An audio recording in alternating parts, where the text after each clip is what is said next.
Bapak, Ibu, Saudara-saudari yang sangat dikasihi oleh Tuhan Yesus Kristus, Shalom semua. Di awal tahun 2021 ini, saya ingin mengajak kita semua untuk merenungkan apakah kita sebagai anak-anak Tuhan sudah hidup dengan dipenuhi oleh kasih karunia yang datangnya dari Tuhan kita setiap hari di dalam kehidupan kita sebagai anak-anak Tuhan yang sangat disayanginya. Kalau jawaban kita adalah belum, maka mari kita bersama-sama merenungkan firman Tuhan dari Galatia 1 ayat 6 sampai 10. Untuk gampangnya, hidup yang dipenuhi oleh kasih karunia yang datangnya dari Tuhan itu adalah sama dengan kita menghidupi kasih karunia Tuhan. Alkitab dengan jelas menunjukkan menghidupi kasih karunia Tuhan adalah menghidupi satu-satunya Injil yang benar, yaitu Injil kasih karunia Kristus. Saya mengimani dengan menghidupi kasih karunia Tuhan, dengan menghidupi kasih karunia Tuhan dengan lebih baik lagi, kita sebagai anak-anak Tuhan akan mengalami kehidupan berkelimpahan seperti yang dijanjikan Tuhan sendiri di dalam Alkitab. Mari kita mulai dari ayat 2. Rasul Paulus mengirimkan surat ini ke jemaat Tuhan di Galatia karena Rasul Paulus melihat ada masalah yang sedang dihadapi oleh jemaat Tuhan itu. Masalah itu tengah terjadi bukan hanya di satu kelompok jemaat atau satu gereja yang berada di Galatia saja, namun masalah ini sedang dihadapi oleh gereja-gereja yang berada di daerah Galatia. Dari Alkitab kita mengetahui bahwa masalah ini adalah masalah yang berat dan masalah ini menyebar di gereja-gereja Tuhan di Galatia. Dari ayat 6 kita melihat permasalahan besar yang dipikirkan oleh Rasul Paulus ini, yaitu jemaat-jemaat Tuhan di Galatia berbalik daripada Dia. Dia di sini bukan hanya Yesus Kristus, namun secara prakteknya adalah berbalik dari Injil Yesus Kristus.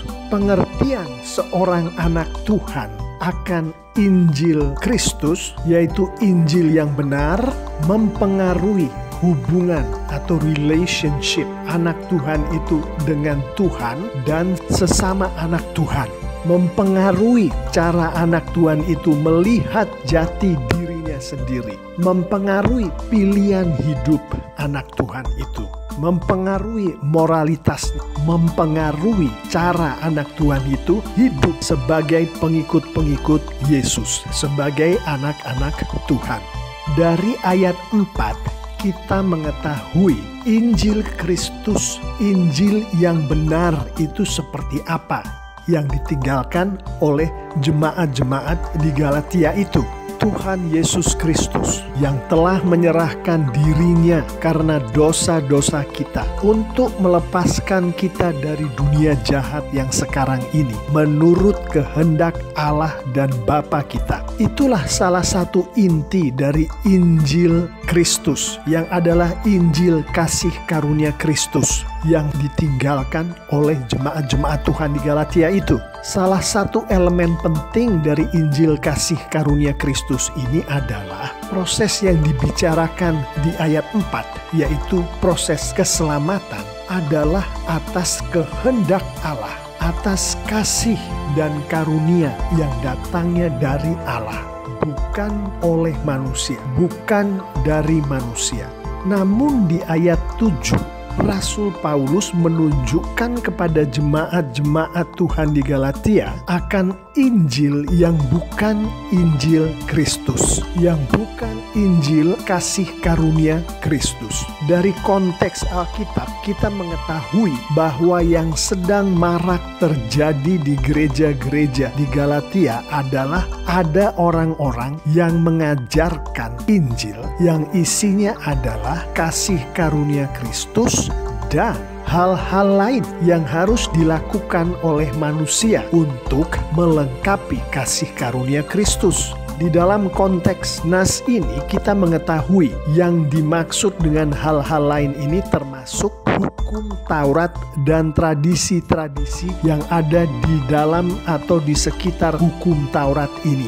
Dan Rasul Paulus katakan bahwa Injil yang berisi kasih karunia Kristus dan hal-hal lain yang harus dilakukan oleh jemaat-jemaat ini adalah Injil, adalah Injil yang dikacaukan, adalah Injil yang diputarbalikkan.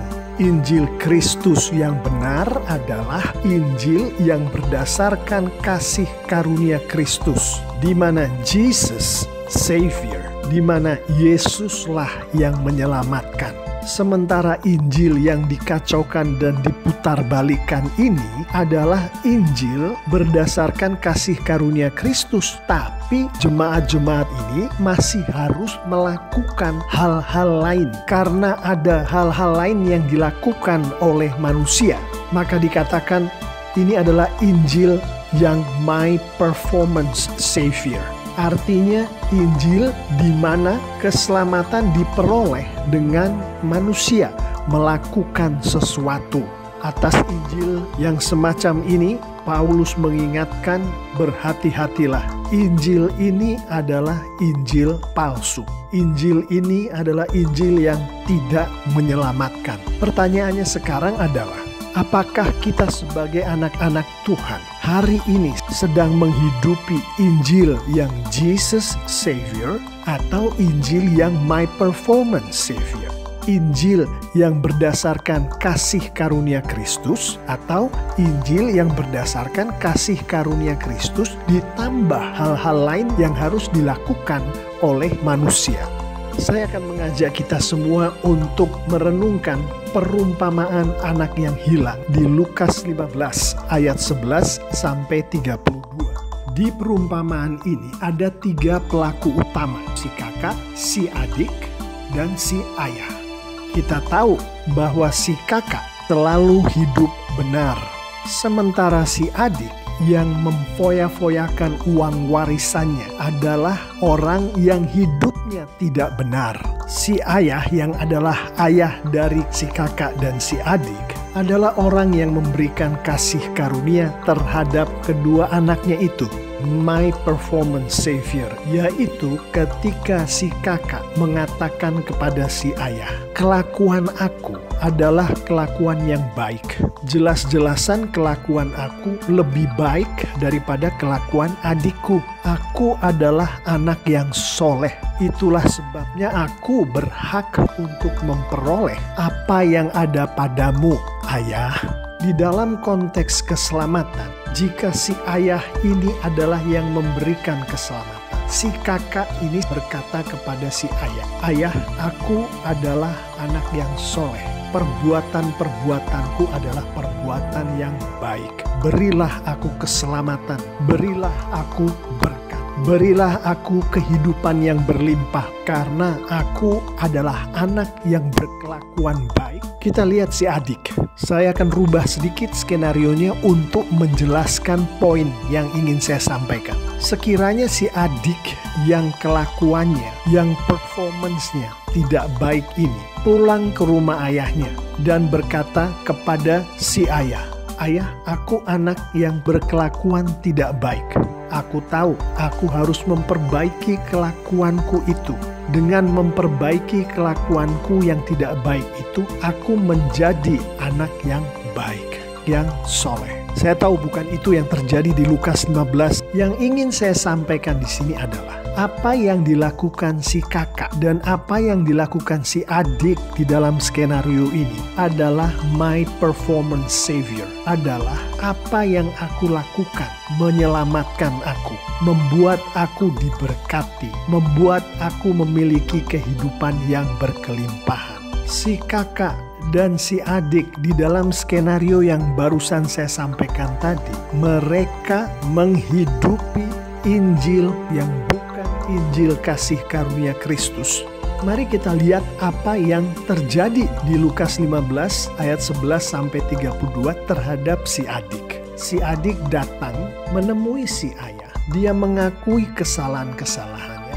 Dia bertobat atas kesalahan-kesalahannya. Si ayah menerima si adik dan semata-mata karena kasih karunia si ayah terhadap si adik inilah si adik ini diselamatkan. Si adik ini diberkati. Si adik ini kemudian memperoleh kehidupan yang berkelimpahan. Si adik ini menghidupi Injil kasih karunia Kristus. Karena keselamatan, berkat, kehidupan berkelimpahan yang kemudian diperoleh oleh si adik, semata-mata dia peroleh karena kasih karunia dari si ayah. Mari kita lihat perihal menghidupi Injil kasih karunia Kristus ini dengan kita merenungkan salah satu aspek kehidupan kita. Mari kita lihat aspek relationship kita sebagai anak-anak Tuhan dengan sesama anak-anak Tuhan di dalam kehidupan kita. Sebagai contoh, seorang suami dan seorang istri, keduanya anak Tuhan. Suatu ketika di dalam kehidupan mereka, si suami berbohong kepada si istri. Si istri menangkap basah bahwa si suami berbohong. Ada sesuatu yang rusak bahkan mati di dalam kejadian ini, yaitu kepercayaan si istri terhadap si suami. Contoh lain, ada seorang tua dan anaknya. Kedua orang itu adalah anak Tuhan. Suatu ketika si orang tua berbohong kepada anak. Si anak kebetulan menangkap basah kebohongan orang tuanya itu. Di dalam peristiwa ini, sama dengan yang tadi antara si suami dan istri, ada sesuatu yang rusak bahkan mati di dalam kejadian ini. Yang rusak atau yang mati adalah kepercayaan si anak terhadap orang tuanya sendiri. Mari kita lihat Injil berdasarkan my performance. Si istri seperti si kakak di dalam perumpamaan anak yang hilang tadi berperilaku, aku melakukan tindakan yang benar. Aku lebih baik dari suamiku. Aku adalah istri yang solehah. Lihatlah kelakuanku. Aku layak untuk diberkati. Aku layak untuk memiliki kehidupan yang berkelimpahan. Suamiku, aku melakukan kehidupanku dengan benar. Tindakan-tindakanku benar. Tidak seperti kamu. Kamu pembohong. Aku layak untuk memperoleh berkat-berkat dari kamu suamiku. Jauh lebih baik lagi daripada apa yang sudah engkau berikan padaku saat ini. Aku layak menerimanya dari Tuhan. Aku layak menerimanya dari engkau suamiku. Sementara si suami yang tertangkap basah berbohong tadi, dia akan berkata kepada si istri, aku berkelakuan tidak baik. Aku akan perbaiki kelakuanku itu istriku, sehingga aku akan menjadi suami yang soleh. Dengan demikian, aku pun layak memperoleh berkat darimu istriku. Demikian juga skenario itu terjadi terhadap si orang tua dan anaknya tadi. Dalam hal ini, si suami dan si istri, si orang tua dan si anak sedang menghidupi Injil palsu yang dikatakan oleh Rasul Paulus tadi. Mereka mencari berkat dari satu sama lain dengan cara mereka melakukan perbuatan-perbuatan baik.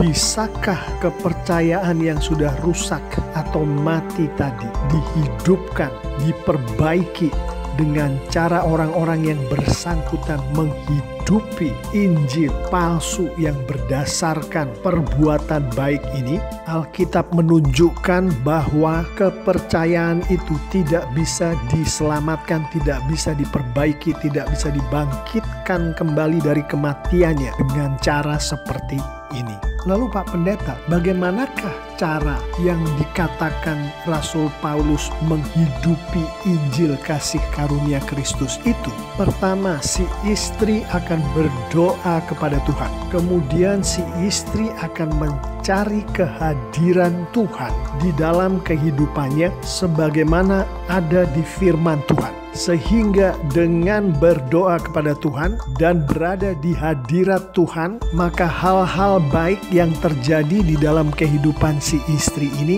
datangnya dari Tuhan. Dengan kata lain, kesolehan si istri ini adalah milik Tuhan. Si suami juga akan berdoa meminta ampun pada Tuhan. Kemudian si suami akan mencari kehadiran Tuhan di dalam hidupnya, yaitu melalui firman Tuhan, menghidupi firman Tuhan. Dengan demikian, apa yang terjadi di kehidupan si suami ini setelah itu, yaitu si suami hidupnya menjadi lebih baik, adalah terjadi karena Tuhan. Kesolehan si suami kemudian adalah dari Tuhan, oleh Tuhan. Perhatikan, yang terjadi di si istri adalah oleh Tuhan. Yang terjadi di si suami adalah oleh Tuhan. Dan Tuhan melakukan itu karena kasih karunia Tuhan kepada si istri maupun kepada si suami. Kasih karunia Tuhan inilah, dengan kata lain,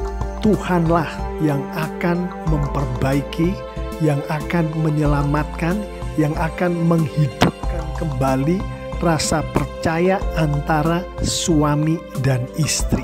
Kasih karunia Tuhanlah yang menyelamatkan rasa percaya tadi. Bisakah rasa percaya ini diselamatkan, dihidupkan kembali melalui si istri dan si suami menghidupi Injil kasih karunia Kristus di dalam kehidupan mereka? Alkitab menunjukkan hanya Tuhanlah melalui Roh Kudusnya, karena kasih karunia-Nya kepada si suami, kepada si istri, yang bisa menyelamatkan rasa percaya ini, yang bisa menghidupkan kembali rasa percaya ini. Mari kita tutup renungan firman Tuhan ini dengan penerapan dari ayat yang ke-10. Bapak, Ibu, Saudara-saudari yang sangat dikasihi Tuhan Yesus, Rasul Paulus menyimpulkan bagaimana cara hidup sebagai anak-anak Tuhan yang berdasarkan Injil kasih karunia Kristus,